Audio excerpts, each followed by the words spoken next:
मुरली है अमृत की धारा, है धारा जो देती सुखों का सहारा। मुरली है अमृत की धारा, है धारा जो देती सुखों का सहारा। भूले जीवन में हो जाए बाबा मुरली में समझाए, तुम्हें देवता बनना है प्यारा, देखो गलती न करना दोबारा। मुरली है अमृत की धारा, है धारा जो देती सुखों का सहारा। दुनिया में कोई भी व्यक्ति अपने घर परिवार को छोड़कर कहीं भी चला जाए, लेकिन अंतर हृदय में उसे अपने घर परिवार की याद रहती है। वो कशिश रहती है, भूलती नहीं है घर की याद, बचपन, माता पिता के साथ बिताए हुए पल। पूरी जिंदगी निकल जाएगी, लेकिन घर और माता पिता की याद जज्ब रहती है हृदय के अंदर में। ये तो हो गई एक जिंदगी की बात, लेकिन एक सबसे बड़ी विडंबना ये है कि मनुष्य स्वयं को ही भूला हुआ है कि स्वयं वो कौन है, कहां से इस धरती पर आया है, उसका ओरिजिनल स्वरूप क्या है, वास्तविक रूप में वो कहाँ का निवासी है। क्योंकि आया, कुछ दिन परिवार में रहा और किसी न किसी कारण से कहते हैं चल बसा, मतलब एक स्थान से चला और दूसरे कहीं किसी स्थान पर बस गया जाकर। कहते हैं फला व्यक्ति चल बसा, कहते हैं फला व्यक्ति गुजर गया। मतलब जैसे एक व्यक्ति एक स्थान से दूसरे स्थान गुजरता है, तो कहते हैं भाई आपने यहाँ से एक व्यक्ति गुजरा, आपने देखा क्या, ऐसा कहते हैं। तो गुजर गया का अर्थ भी क्या हुआ, एक स्थान से दूसरे स्थान ट्रांसफर हो गया। लेकिन मनुष्य वास्तव में कष्ट में क्यों है? क्योंकि वो स्वयं को ही भूला हुआ है, उसके अपने ओरिजिनल स्वरूप को बिल्कुल भूला हुआ है। इसलिए वो अंदर से कभी भी पूरी तरह खुश नहीं रहता, अंदर वो दुखी रहता है, बाकी बाहर वो हंसता रहेगा।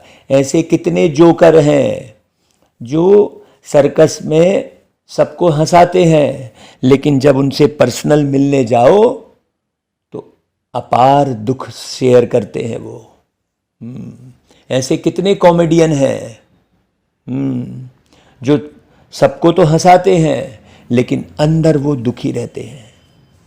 तो मेरे मीठे भाइयों, अंदर से पूरी तरह से दुख समाप्त करने की एक ही विधि है, अपने सच्चे सच्चे पिता को जानो और स्वयं अपने को जानो अच्छी रीति, और निरंतर प्यारे पिता परमात्मा की याद में रहो।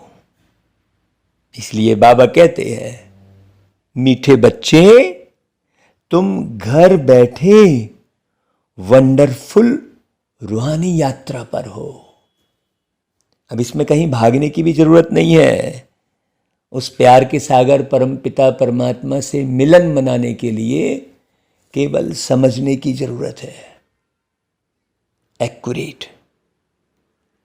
इसलिए बाबा कहते हैं तुम्हारी है बुद्धि की यात्रा,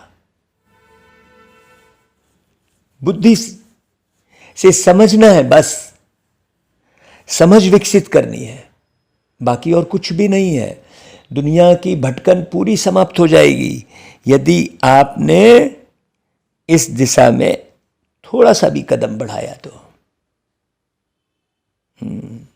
इसलिए बाबा कहते हैं कर्म करते इस यात्रा में कदम आगे बढ़ाते चलो तो पावन बन जाएंगे।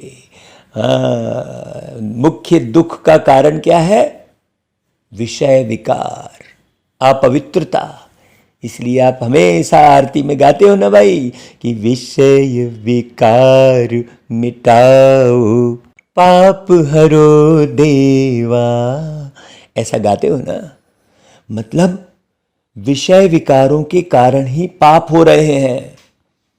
तो पहले विषय विकार मिट जाएंगे तो पाप नष्ट हो जाएंगे।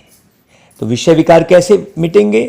जब हे पावन परमेश्वर मेरे, ये गाते हो ना, है? तो विषय विकार कब मिटेंगे? जब पावन परमेश्वर को अच्छी रीति जानकर पहचानकर उनकी याद में रहेंगे, निरंतर उनकी याद में रहेंगे। हाँ, देख इस दुनिया को रहे हैं लेकिन याद परमात्मा की रहे, ऐसी अवस्था।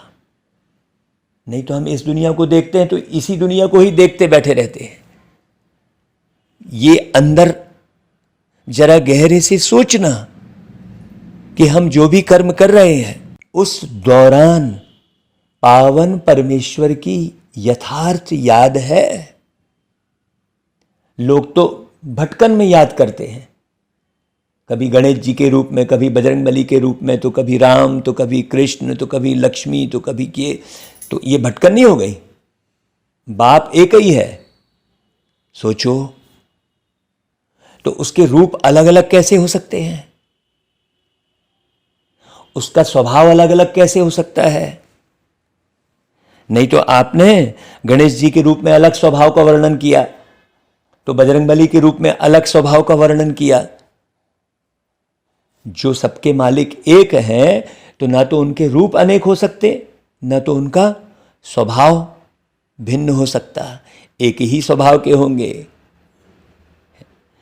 है गहरी बात समझने की। अब समझा ही नहीं है और कह रहे हैं हम तो भगवान की भक्ति कर रहे हैं अंधेरे में।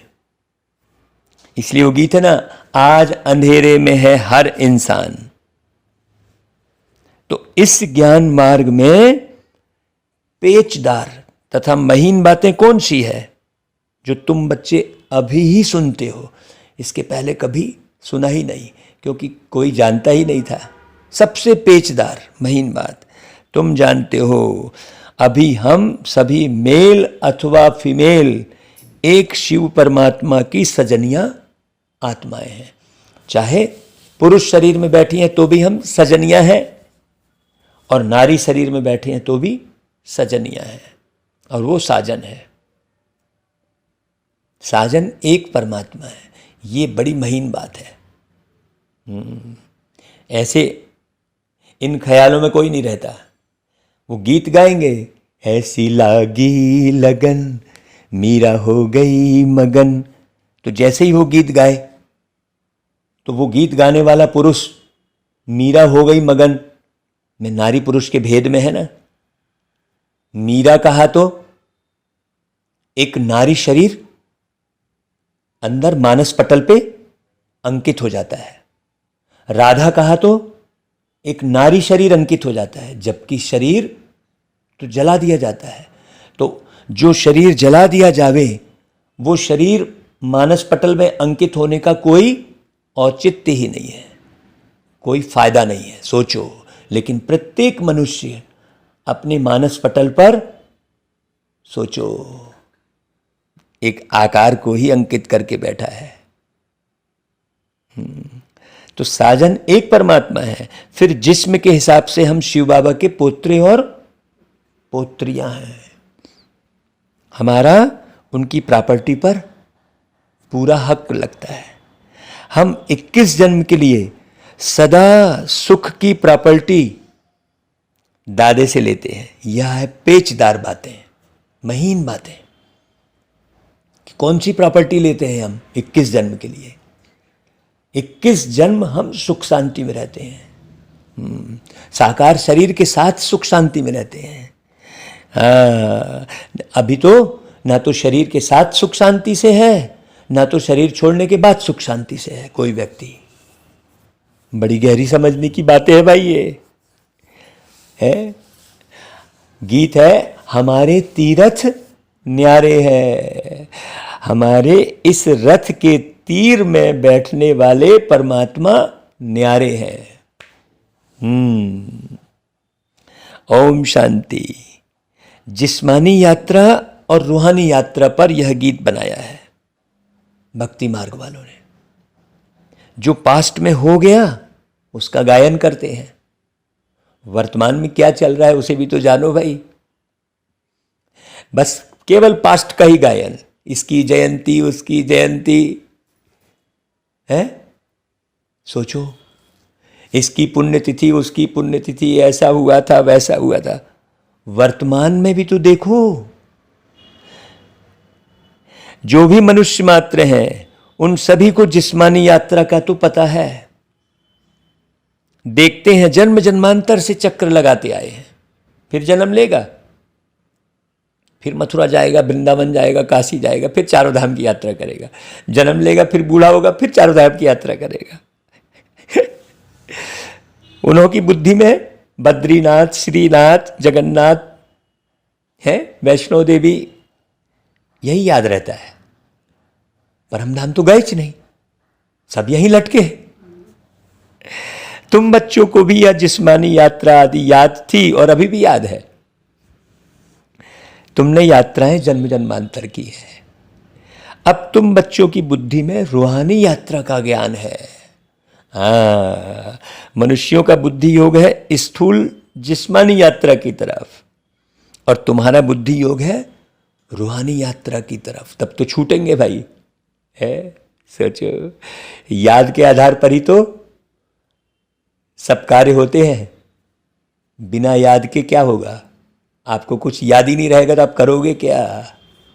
तो आप बिना याद के इस दुखमय संसार से मुक्त हो ही नहीं सकते, बिना ज्ञान और बिना याद के। उसी को कहते हैं योग। ज्ञान और योग ही मुख्य है। कौन सा ज्ञान? स्वयं का ज्ञान, स्वयं कहाँ रहने वाले हैं उसका ज्ञान, ये पक्का होना चाहिए। ऐसा नहीं 4 लाइन सुनी हम तो समझ गए, बुद्धि में तो रहेगा ही नहीं है। बुद्धि में कब रहेगा? जब अकिचार सुनेंगे, लगातार सुनेंगे। कोई भी बात जब लगातार होती है तभी बुद्धि में रहती है, नहीं तो व्यक्ति क्या होता है? भूलता चला जाता है। हाँ, जो अंदर भिद जाती है वो बात बुद्धि में रहती है। 10 साल पहले किसी ने आपके साथ बेईमानी की है तो वो आपको याद रहेगा, किसी ने दुर्व्यवहार किया तो और ज्यादा याद रहेगा। कष्ट जो मिले हैं वो भी याद रहते हैं। लेकिन अब हमारी स्थिति क्या हो गई है? कुछ भी याद नहीं। क्यों? क्योंकि बाबा की याद में सब यादें क्या हो जाती हैं? समाप्त हो जाती हैं। ये यादें ही तंग करती हैं मनुष्य आत्मा को, यादें ही तंग करती हैं और यादें ही भटकाती हैं। इसीलिए उस याद को ही एक्यूरेट करना है, याद को ही परफेक्ट करना है कि क्या याद रखना है और क्या भूल जाना है। दुनिया की यात्रा में और तुम्हारी यात्रा में रात दिन का फर्क है। मतलब दुनिया जो भी यात्रा कर रही है वो सब अंधेरे में, रात मतलब भटक रही है। अभी तुम रूहानी यात्रा तरफ कदम बढ़ा रहे हो। यह वंडरफुल यात्रा घर बैठे करते हो। सोचो, इसमें कहीं जाना भी नहीं है आपको। कोई समझ सकेंगे इस यात्रा को? आप सोचो, जब धंधे धोरी आदि में लग जाते हैं तो इतनी याद नहीं रहती है, फिर वो व्यक्ति ही याद रहेगा। आप किसी भी व्यक्ति से बात कर रहे हो तो अंदर याद किसकी है ये गौर करना जरा। कोई भी कर्म कर रहे हो, किचन में खाना बना रहे हो, आप धंधे जा रहे हो, ऑफिस जा रहे हो, दुकान जा रहे हो, याद अंदर में किसकी रहती है, ये जरा गौर करना मुख्य बात है ना भाई। परंतु जब विचार सागर मंथन करने बैठेंगे तो अच्छी रीति याद आएगी। जैसे मुरली पढ़ते हैं, मुरली सुनते हैं, तो बाबा की याद ऐसी भर जाती है? अच्छी रीति याद आएगी कि हम यात्रा पर हैं। नॉलेज बड़ी सहज है। बच्चे हैं, समझते भी हैं बरोबर, पतित पावन बाबा क्या करते होंगे। बाबा क्या करते होंगे भाई, सोचो बाबा कैसे होंगे। पावन बनाने लिए जरूर यात्रा होगी। वह है शुद्ध निर्वाण धाम, जिसको सभी भक्त याद करते हैं। या किसको मालूम नहीं है कि भगवान को हमारे पास आना है, वह हमको भगवान के पास जाना है, ये किसी को भी नहीं मालूम है। सोचो, है सोचो। समझते हैं हमारा गुरु अथवा हमारा बड़ा निर्वाण धाम अथवा अपने निराकारी वतन चला गया, ये समझते हैं। अच्छा, फिर वहां क्या किया भाई, जाकर बैठ गए क्या? क्या हुआ, वह कुछ भी पता नहीं है। कहे फला निर्वाण धाम चला गया, सिर्फ कह देते हैं बस। ज्योति ज्योत समाया, लहर सागर में समा गई, कुछ भी पता नहीं है कि यह सृष्टि का चक्र फिर कैसे फिरता है। सोचो। अब बाबा समझाते, बच्चे यह रूहानी यात्रा एक ही बार होती है, यह भी एक वंडरफुल बात है, इस अंतिम जन्म में। और वो सबका अभी अंतिम जन्म चल रहा है ना भाई। जैसे शाम होती है तो कहने लगते हैं ना भाई, अब रात होने वाली है, कहते हैं ना। संध्या, जैसे ही अंधेरा शुरू होता है तो ये कहने लगते हैं रात होने वाली है। भले वो दिन ही रहे, लेकिन फिर भी कहने लगते हैं। वैसा ही अब कोई कहेगा कब, तो कब की का तो कोई सवाल ही नहीं उठता। सोचो, तो पहले पहले तो बच्चों को यह निश्चय हुआ है कि हम आत्मा है? तो रूहानी यात्रा कहो चाहे आत्माओं की यात्रा कहो, बात एक ही है। कहा जाता है जीव आत्मा दुख पाती है। तो इस समय जब आत्मा जीव के साथ है, जीव मतलब जो जैविक प्रक्रिया से तैयार हुआ है, जैविक प्रक्रिया से हर एक चीज तैयार होती है। वो पेड़ पौधे भी जैविक प्रक्रिया से तैयार होते हैं। अब अगर जैविक खेती करते हैं तो बहुत बढ़िया है ना, खेती होती है, अनाज होता है। और केमिकल वाली खेती करते हैं तो मरी हुई चीज खाते हैं, है ना, चैतन्य चीज नहीं खाते। इसलिए कहते हैं जैविक खेती करो, है ना भाई। जैविक प्रक्रिया से तुम पैदा हुए हो, तो जैविक प्रक्रिया से ही अनाज भी उत्पन्न करो, फल भी उत्पन्न करो। लेकिन अभी मनुष्य की बुद्धिहीन हो चुका, तो वहां सब जगह केमिकल और जहर, पॉइजन सब डालते रहता है। तो जीव आत्मा दुख पाती है कब, जब जीव के साथ है। सजनी है तो वह बाप को ढूंढती है। मेल अथवा फीमेल सभी सजनियां हैं। वैसे मेल्स को कोई सजनी थोड़े ही कहेंगे, बड़ा अटपटा लगेगा ना, है आजकल। लेकिन गीत आपने कई बार सुने होंगे कि जेंट्स भी गा रहा होता है तो वो गाता है मैं जाऊंगी खाऊंगी, ऐसा बोलता है वो। ऐसे गीत होते हैं, माँ मुरादें पूरी कर दे हलवा बांटूंगी, ऐसा करके एक भाई नरेंद्र चंचल जी ने गीत गाया है कि नहीं गाया है। तो इससे स्पष्ट होता है ना भाई। देखो, अगर हम उदाहरण भी अच्छे से समझें तो बिल्कुल क्लियर हो जाएगा कि ऑलरेडी गाया हुआ है, कोई बोल नहीं सकता कि वह जेंट्स कैसे सजनी बोल रहे हो, भाई गाया हुआ है लोगों ने। नरेंद्र चंचल है ना भाई, वो देवी गीत गाने वाले। लेकिन यह बहुत गुह पेचदार बातें हैं भाई।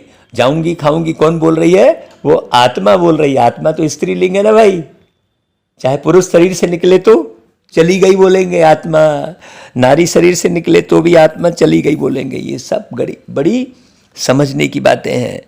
तुम अपने को शिव बाबा के पोत्रे समझते हो जबकि जिस्म में हो, तो इस हिसाब से पोत्रे पोत्रियां ही ठहरे। तो बाबा ने समझाया है, तुम्हारे दादे की मिल्कियत पर तुम्हारा हक है। कोई बाप भले धनवान हो, बच्चे नालायक हो, उनको मिल्कियत न दे, यह हो सकता है, परंतु दादे की प्रॉपर्टी परंपरा से राजाई कुल में चली आई है। सतयुग त्रेता में तुम दादे की प्रॉपर्टी पाएंगे, अभी तुम दादे से प्रॉपर्टी लेते हो। बड़ी गहरी बात है। विश्व के मालिक से हमको वर्षा कितना बड़ा मिलने वाला है, ये बहुत लोग नहीं समझ पाए तो घाटे में रहे, और जो समझ गया वो तो अपार खुशी में रहेगा। भाई हमको क्या मिलने वाला है, सोचो भाई। हम कौन? हम आत्मा।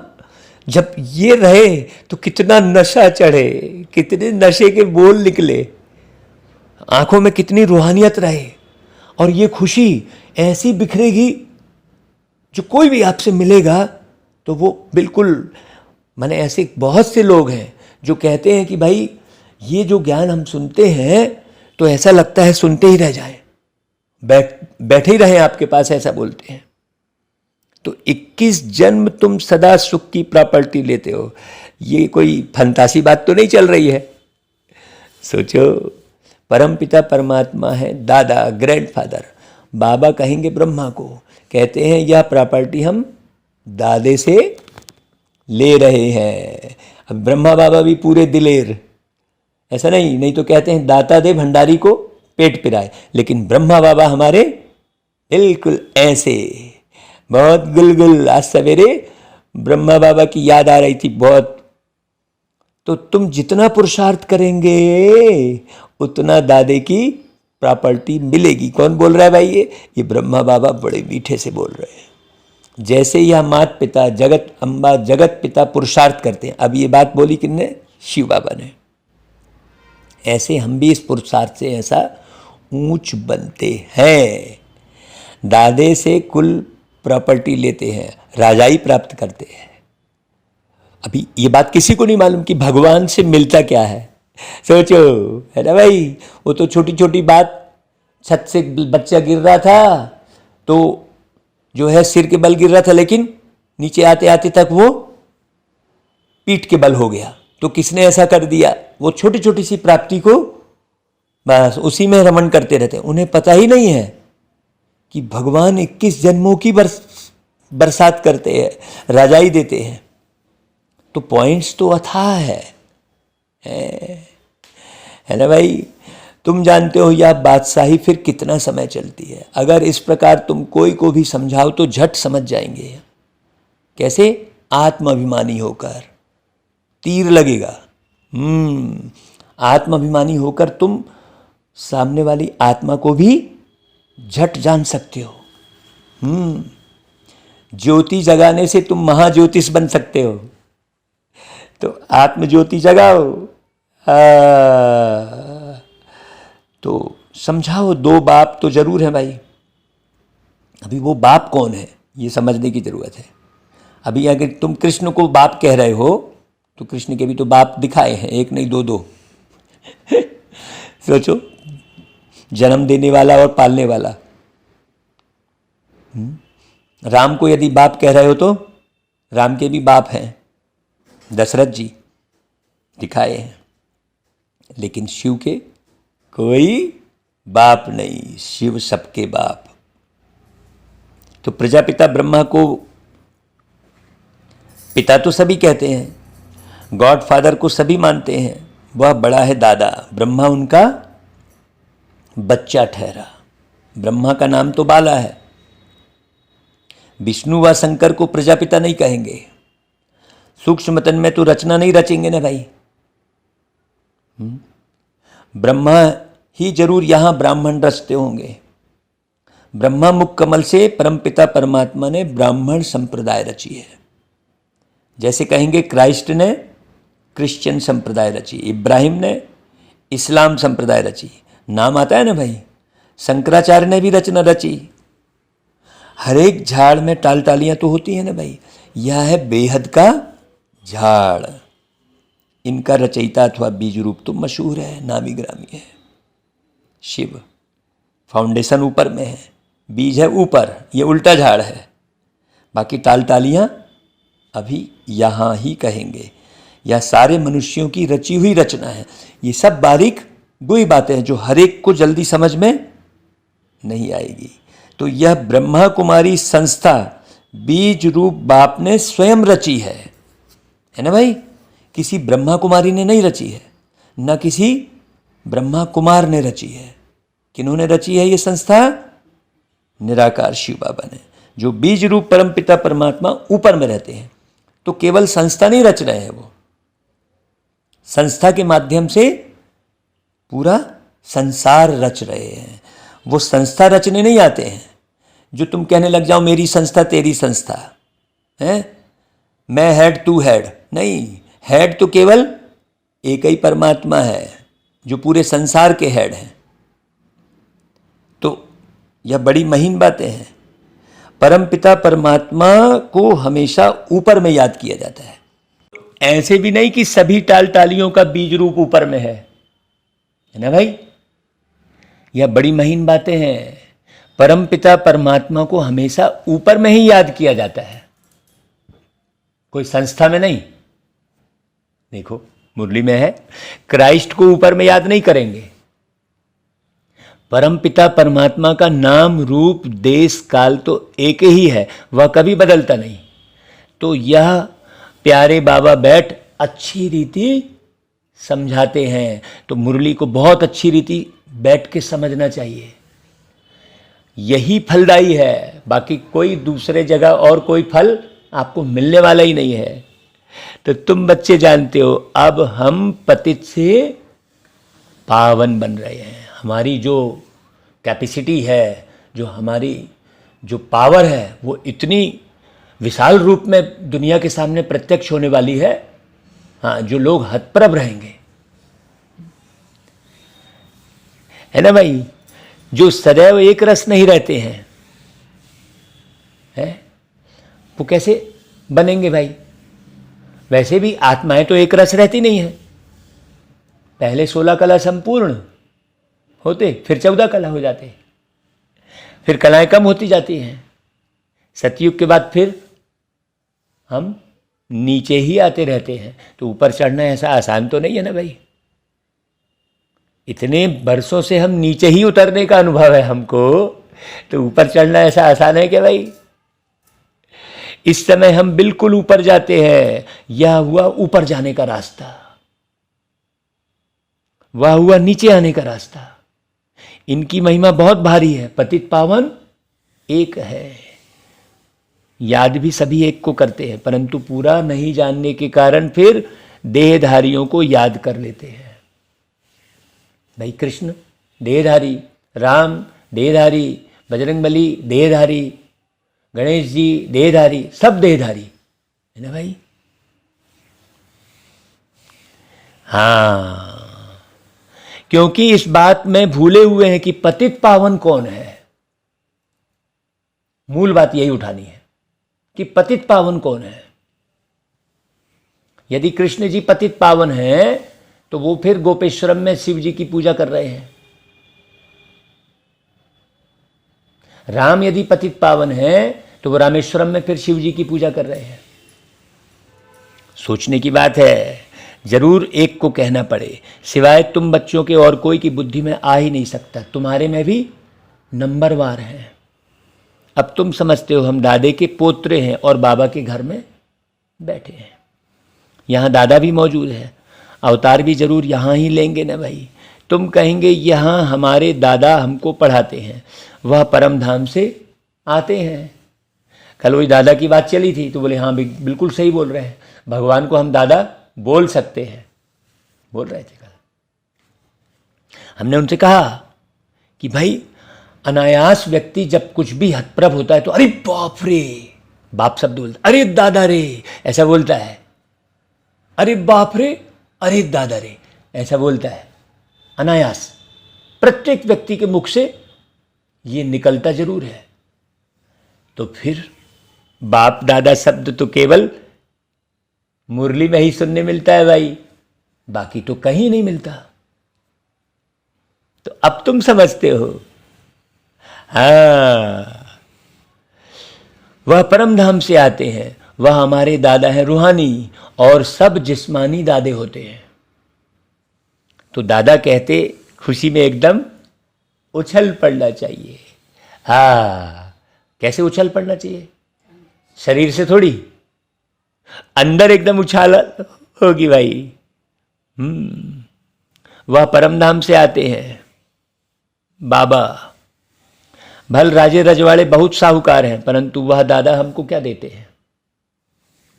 स्वर्ग की बादशाही थोड़ी देते हैं भाई, है राजे रजवाड़े वाले। बाबा तो हमको यहां स्वर्ग की बादशाही देते हैं। सोचो, यह बातें अभी तुम समझते हो, सतयुग में फिर यह बातें भूल जाती हैं। वहां तो राजा ही करने लग पड़ते हैं। वहां इन लक्ष्मी नारायण आदि को भी पता थोड़े ही रहता है? अब तुम लक्ष्मी नारायण को भी भक्त पूछते बैठे रहे, वो तो राजा है भाई, राजा ही करके चले गए। अब सोचो, स्वर्ग के सुख हमको किसने दिए, ये भी याद नहीं रहता वहां पर। अगर यह समझें तो फिर यह भी समझें कि इनसे पहले हम कौन थे। फिर तो पूरा ही खेल बिगड़ जाए। हैं? अगर तुम लक्ष्मी बन गए तो फिर तुमको याद रहे कि अरे तुम ऐसे थे, तो पूरा ही खेल बिगड़ जाएगा, है कि नहीं भाई? नहीं, ये सब बड़ी वंडरफुल बातें हैं। लक्ष्मी नारायण को यह पता नहीं रहता कि यह राजधानी हमको किसने दी है। सिवाय तुम ब्राह्मणों के और कोई नहीं जानते। तुम्हारा देवताओं से भी मर्तबा ऊंचा है। दोनों तरफ की बातें जान रहे हैं ना भाई अपन। संगम युग है, यहां तुमको दादे से प्रॉपर्टी मिलती है। तो तुम जानते हो बरोबर, यह ब्रह्मा बाप है, इनके तन में दादा ग्रैंडफादर शिव बाबा आते हैं। नहीं तो पतितों को पावन बनाने कैसे आए, कोई बता दे। अब गंगा पतित पावनी है, तो फिर भगवान से भी ऊपर हो गई वो। सोचो, है अब वो जल ही है, आसमान से गंगा में भी वही पानी गिर रहा है बादलों से। सभी आत्माएं ऊपर से नीचे आती हैं शरीर धारण करने, है ना भाई? उनको अपना शरीर है नहीं। यह सभी बातें तुम बच्चों की बुद्धि में है। उनको कहा ही जाता है परमात्मा। इसका मतलब यह नहीं कि परमात्मा कोई बड़ा है, आत्मा छोटी है।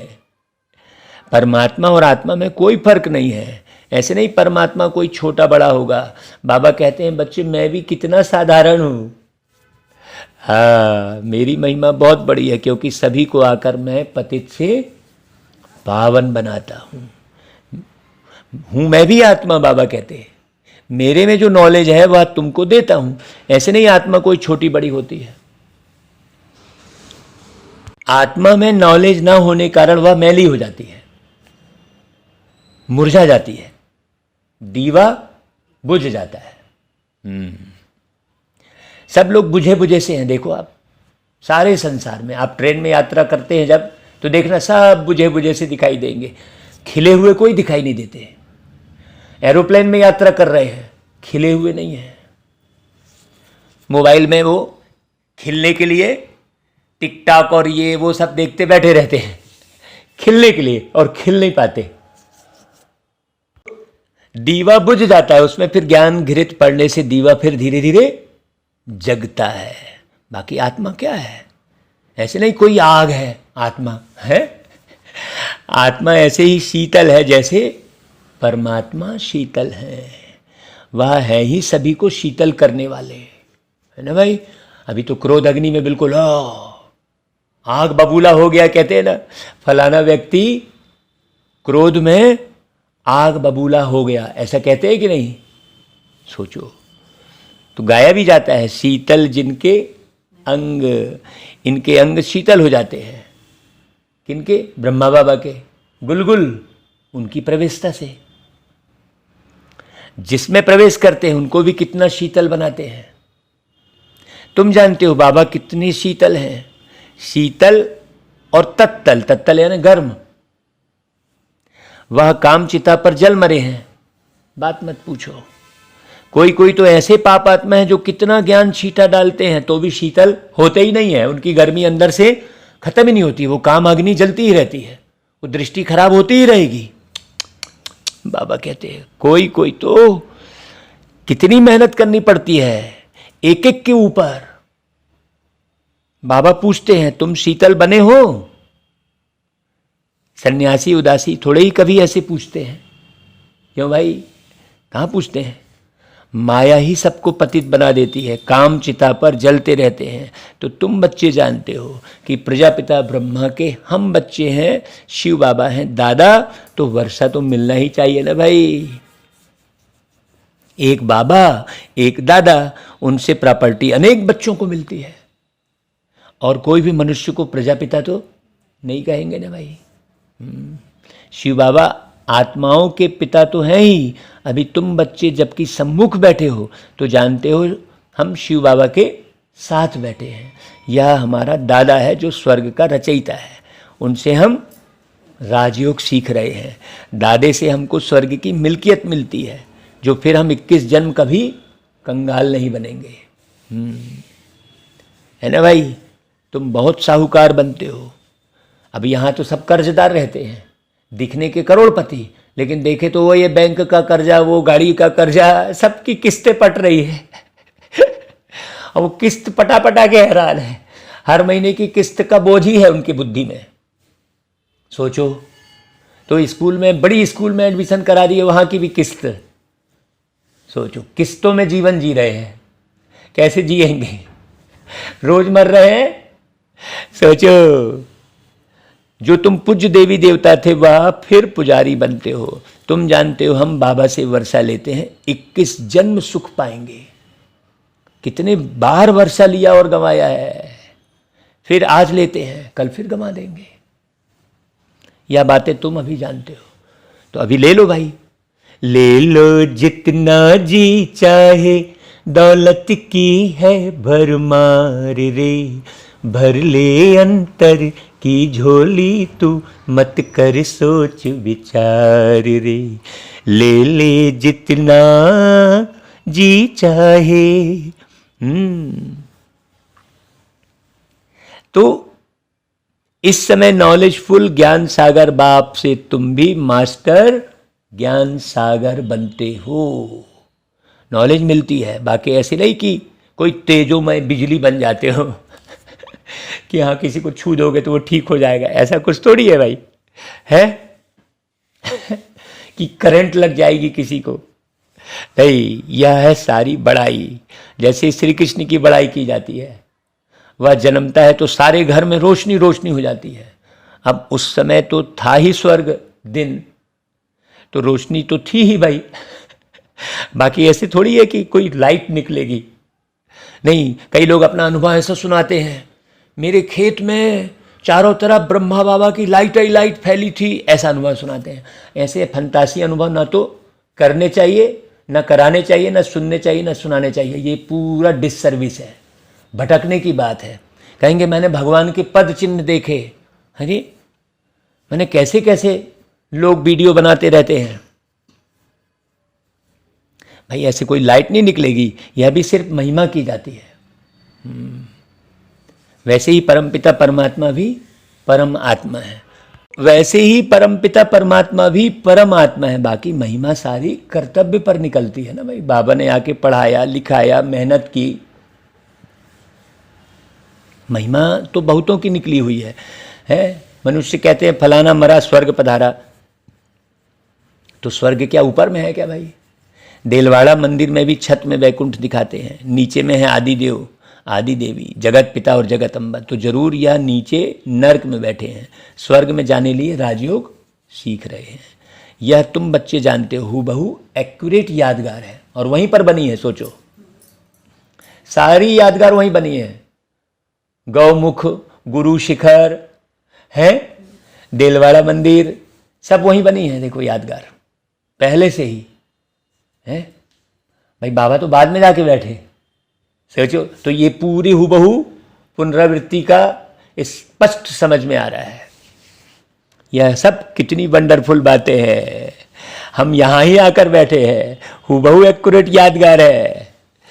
तो बच्चे आकर दादा के बने हैं तो वह खुशी का पारा चढ़ना चाहिए। इसलिए मधुबन में देखना सब एकदम खुश दिखाई देंगे, दुनिया में कहीं नहीं दिखाई देते ऐसे खुश। आप ट्रेन में यात्रा करो और मधुबन में जाकर देखो, बहुत जमीन आसमान का अंतर दिखेगा। सब उड़ते से दिखाई देते हैं मधुबन में, कोई जाए तो वाला देखे पहले। हम पावन दुनिया के मालिक बनते हैं, मेहनत बगैर थोड़े ही कोई विश्व का मालिक बनेगा भाई। वहाँ तो दिन रात मुरली पढ़ रहे हैं, सुन रहे हैं, सवेरे से बिल्कुल नियम मर्यादा पे चल रहे हैं। तो वह मेहनत है स्थूल और यह है सूक्ष्म मेहनत। वो वाली मेहनत की बात नहीं कर रहे हैं बाबा, बाकी तो वहाँ तो आराम ही आराम है। फिर आत्मा को मेहनत करनी पड़ती है, रोटी पकाना, धंधा आदि करना, यह सब आत्मा करती है ना भाई। अब बाबा आत्माओं को इस रूहानी धंधे में लगाते हैं, साथ साथ जिस्मानी धंधा भी करना है भाई। बाल बच्चों को तो संभालना ही है ना भाई। ऐसे नहीं कि बाबा हम आपके हैं या बच्चे आदि आपको ही संभालना होगा। अरे सबको बाबा संभाले तो इतना बड़ा मकान भी ना मिल सके। दिल्ली के किले जितने सैकड़ों किले हों तो भी इतने बच्चों को कहाँ रखेंगे, हो ही नहीं सकता। फिर तो इस मकान की कोई ताकत ही नहीं। कायदा ही है, गृहस्थ व्यवहार में रहते हुए अपना पुरुषार्थ करो। इतने सब बच्चे यहाँ आ जाएं तो चल कैसे सके फिर। तो बाबा कहते हैं मुझे याद करो घर बैठ के, दादे से अकुट खजाना तुमको घर बैठे मिलेगा। कितनी खुशी की बात है भाई। टाइम कोई जास्ती भी नहीं बचा है अभी। गाया जाता है राम गयो रावण गयो जिसको बड़ो परिवार। आगे साक्षात्कार होता रहेगा कि इसके बाद क्या होना संभव है। अपने घर के नज़दीक पहुंचते हैं तो वह झाड़ आदि देखने में आते हैं ना भाई, तो तुरंत झट कहते हैं देखो आ गया भाई मेरा शहर, मेरा गांव। तो तुम भी नज़दीक होते जाएंगे तो समझेंगे अब क्या क्या होगा भाई। हमको तो पूरा पता लगता है ना भाई, बाबा ज्ञान भी देते रहेंगे, हाँ बाबा समझाते भी रहेंगे, तुमको अनुभव भी होता रहेगा। अच्छा भाई, बाबा फिर याद प्यार देते, गुड मॉर्निंग करते, नमस्ते करते हैं। अच्छा भाई, धारणा के लिए सार, बाबा जैसे शीतल है तो बाप समान शीतल बन, ज्ञान छींटा डाल। मनुष्य आत्माओं को भी शीतल बनाने की सेवा करनी है। क्यों, सारे गर्म है। हाँ, तो बिना शीतल बनाए तुम कहोगे मैं सचिव चला जाऊंगा, तो ऐसा हो ही नहीं सकता। दूसरी पॉइंट, दादे की मिल्कियत को याद कर करके अपार खुशी में रहना है। क्या मिल रहा है भाई बाबा से हमको, क्या से क्या बना दिया बाबा ने। रूहानी धंधा कर, विश्व की बादशाही लेनी है, इसी धंधे में लगे रहो। हाँ जी, इसीलिए बहाना ढूंढे हुए हैं, भागवत का तो गीत संगीत का, तो गीतों में गीता, तो राम कथा। खूब कमाई जमा हो रही है तो खूब खुशी हो रही है। जिसकी जितनी कमाई जमा होगी वो उतना खुश रहेगा, ये पक्की बात है। और भाई एक जन्म की तो बात ही नहीं है, यहाँ तो जन्म जन्मांतर की कमाई जमा हो रही है, ये जान लिया है कि नहीं भाई। अच्छा भाई, वरदान, समीप संबंध और सर्व प्राप्ति द्वारा सहज योगी बनने वाले सर्व सिद्धि स्वरूप भव। देखो, जो बच्चे सदा समीप संबंध में रहते हैं और सर्व प्राप्तियों का अनुभव करते हैं, ऐसे नहीं कि छोटी सी प्राप्ति हो गई तो बस उसी के घेरे में लगे हैं, यहाँ ऐसा हो गया वैसा हो गया बस उतना ही नहीं भाई। सर्व प्राप्तियां किससे हैं? देखो, हर सेकंड चला रहे हैं वो, हर समय आप प्राप्ति का अनुभव करते रहेंगे। हर समय प्राप्ति का अनुभव करेंगे तभी आप खुश रह पाएंगे। कभी आपने कर ली थी सन 2000 में, 1998 में, 95 में, पहले आए थे तो ऐसे थे वैसे थे, ये सब नहीं चलेगा। रोज चलना है तो रोज खाना है? एक महीने का पहले का खाया हुआ बड़ा टेस्टी भोजन खाया था, वो काम आएगा क्या? आज फिर टेस्टी भोजन चाहिए ना। ऐसा ही है। तो सर्व प्राप्तियों का अनुभव करते हैं, उन्हें सहज योग का अनुभव होता है। वे सदा यही अनुभव करते हैं कि मैं हूँ ही प्यारे बाबा का। उन्हें याद दिलाना नहीं पड़ता कि मैं आत्मा हूँ, मैं बाबा का बच्चा हूँ, है। लेकिन वो सदा इसी नशे में प्राप्ति स्वरूप अनुभव करते कि वाह क्या मेरा जीवन, प्रति सेकंड क्या बढ़िया बीत रहा है, प्रति सेकंड। जिसका प्रति सेकंड बहुत बढ़िया बीत रहा है और प्रति सेकंड बढ़िया है, तो वो कितना खुशी में रहेगा भाई। सेकंड, बात सेकंड की है। हाँ, फर्स्ट नंबर तो डिसाइड हो चुका, बात सेकंड की है, तो पुरुषार्थ भी सेकंड का ही करना पड़ेगा भाई। बड़ी गहरी बात। तो सदा इसी नशे में प्राप्ति स्वरूप अनुभव करते, सदा श्रेष्ठ उमंग उत्साह और खुशी में एक रस रहते। आए दिन गीत बनते रहते हैं। मैं तो समझता हूँ कि 2-3 हज़ार गीत बन गए होंगे और कहाँ कहाँ पड़े हैं रिकॉर्डेड, ये भी पता नहीं है। खुशी के गीत तो सदा शक्तिशाली स्थिति में रहते, इसलिए सर्व सिद्धि स्वरूप बन जाते हैं। सब तरफ सिद्धि, अंधेरे में भी पता लग रहा है, देखो, है कि नहीं भाई। अच्छा भाई, स्लोगन, रूहानी शान में रहने वाले कभी हद के मान शान में नहीं आ सकते। हाँ, तो रमणीकता और गंभीरता, गंभीरता कहाँ? समझदारी में। और रमणीकता व्यवहार में। व्यवहार में गंभीरता मत दिखाओ, है ना भाई। समझदारी में गंभीरता और व्यवहार में रमणीकता। रहना रमणीक, बोलना रमणीक, देखना रमणीक, है ना भाई। और गंभीरता से समझना। हाँ, कई समझने में रमणीक बन जाएंगे तो फिर वो गहरे समझ नहीं पाएंगे। इसलिए समझदारी गंभीरता से। अच्छा भाई, ओम शांति।